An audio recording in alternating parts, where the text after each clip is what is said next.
The Archdiocese of Shillong deeply mourns the passing away of Reverend Father Francis Kharwanlang on 20th August 2025 at Nazareth Hospital, Shillong at 8:05 a.m. There will be a concelebrated Requiem Mass at the Archbishop's House, Limekra, Shillong at 6 p.m. on the 20th August 2025. The mortal remains will be carried to the Cathedral of Mary Help of Christians, Limekra, on the 21st August 2025 at 11 a.m.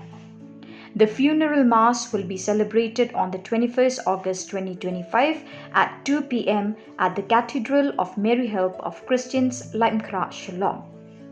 It will be followed by the funeral cortege to the Limekra Catholic Cemetery.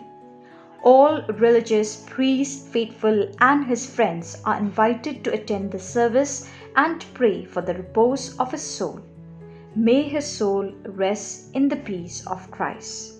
Most Reverend Victor Lingdor, D.D., Archbishop of Shillong.